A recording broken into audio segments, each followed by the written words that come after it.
en Japón, analista internacional, a quien le doy la bienvenida aquí a Mega Noticias. Adolfo, muchas gracias por estos minutos. Y déjame preguntarte así rápidamente, ¿cuál es el panorama que enfrenta México cuando hay elecciones aquí, elecciones allá, en esta relación tan complicada con Estados Unidos? ¿Qué tal, Andrés? Muy buenas noches. Saludos a ti, a a la gente que te escucha.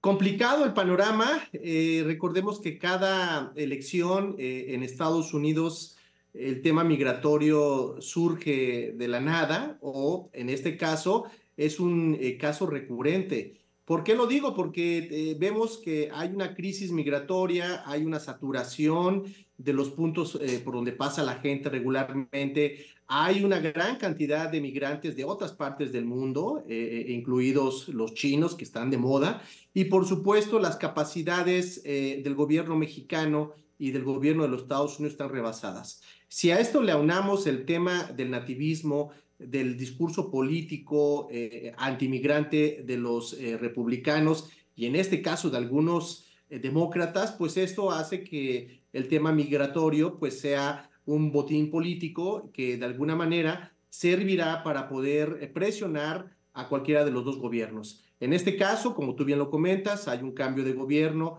en México y hay un cambio de gobierno en Estados Unidos, pero independientemente cuál sea el gobierno en México, va a tener que lidiar con este problema que de alguna manera pues está pendiente, sigue pendiente y que lo que se ha hecho pues no ha ayudado a resolverlo de manera definitiva. Y por el caso de los Estados Unidos, pues lógicamente la culpa, independientemente de los programas que se vayan a desarrollar, pues va a seguir siendo de México y ahí es donde viene el gran problema cuando se metan otros temas a la negociación como posiblemente el comercio, estimado Andrés.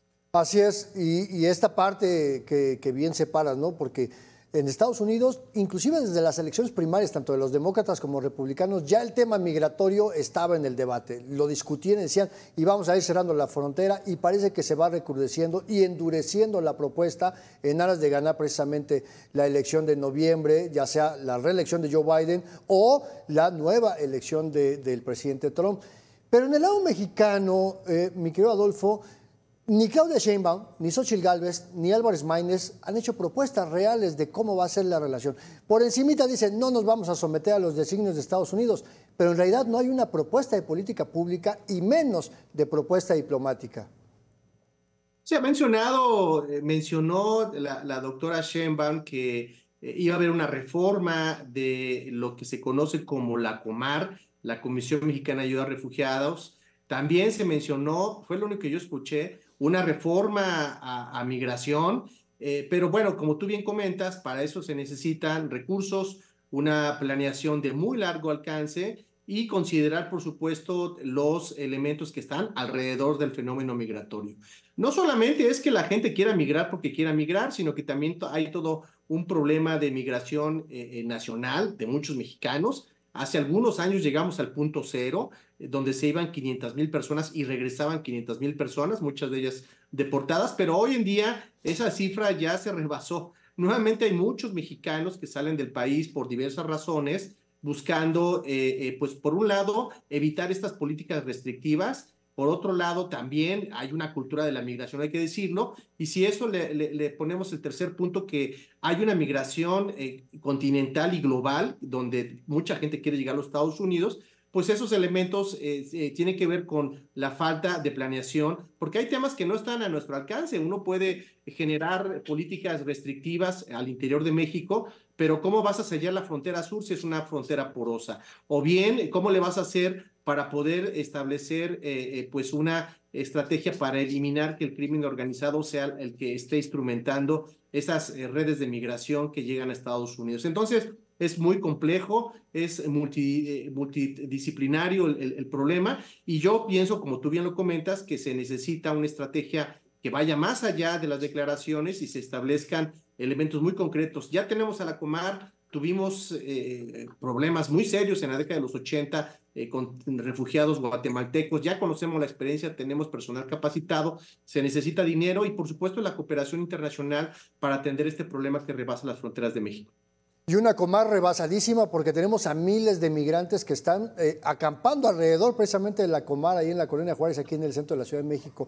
Pero, a ver, Cuando Andrés Manuel fue electo presidente, Donald Trump ya era presidente en funciones en Estados Unidos y estaba esa duda en el ámbito internacional de qué pasará en la relación cuando llegue el primer presidente nacido de la izquierda a México. Pues llegó y no, parece que no pasó nada, al contrario, parece que Donald Trump se llevaba muy bien con Andrés Manuel cuando eran los polos opuestos. Pero ¿qué pasaría, Adolfo, si gana nuevamente la elección Donald Trump? Y con esta visión muy machista, muy misógina que tiene el señor, resulta que tiene que dialogar con Claudia Sheinbaum o con Xóchitl Gálvez. ¿Cómo ves tú ese escenario en caso de que gane Donald Trump? Bueno, es un tema muy complicado, un escenario factible, como tú lo comentas, lo vamos a tener. Va a haber, por supuesto, relaciones asimétricas, como se han dado, pero ahí está la experiencia de nuestro cuerpo diplomático. Ahí va a estar, pues por supuesto, el papel de los equipos que estén asesorando a ambas candidatas en cualquiera de los escenarios. Y por supuesto, hay que recordar que América del Norte ya es una región integrada en materia de integración comercial. Sin embargo, también hay una serie de oportunidades para establecer puntos de quiebre para poder mitigar el tema migratorio. ¿Qué se podría hacer? Hay un banco de Norteamérica, fíjate que parece ser que ya se nos olvidó, pues ese banco de Norteamérica podría financiar este tipo de nuevos proyectos que se le den capacidades no solamente a los gobiernos locales, sino a los gobiernos federales para poder establecer pues un programa de choque coordinado desde una perspectiva federal y a través de la cooperación triangular que se puede tener con países que tienen experiencia. Turquía nos puede ayudar mucho, hay que recordar lo que pasó allá con los temas de la migración y de la recepción de muchísimos migrantes que venían escapando de la guerra de Siria y por supuesto la experiencia de la Comar, repito, que serviría mucho. Pero a eso se necesita tener recursos, se necesita tener, por supuesto, diferentes escenarios para negociar con el señor Trump y estamos muy seguros, muchos analistas así pensamos, que va a haber una especie de oportunidad para nosotros de mantener cierto tipo de independencia. Sin embargo, el señor Trump, como lo conocemos, con un estilo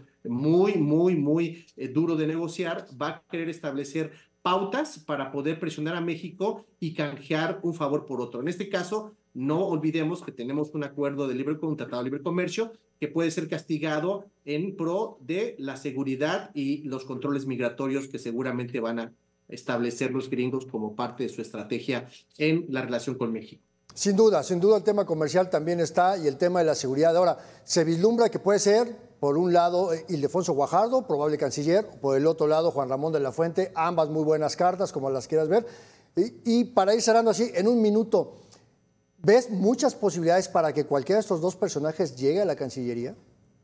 Es probable, se dice, sí, por supuesto, los dos tienen una gran experiencia, el perfil de Guajardo más relacionado con diplomacia económica, estuvo trabajando en economía, conoce bien el mundo, pero yo creo que necesitamos un perfil mucho más político que pueda lidiar con los grandes personajes que nos vamos a encontrar en los próximos años, sobre todo en temas álgidos en el contexto global. No solamente es el tema migratorio, hay muchos temas en el tema de cooperación. China es uno de ellos. Otro tema importante es lo que está sucediendo en Rusia, lo que está pasando en Medio Oriente y, por supuesto, toda la agenda en América Latina.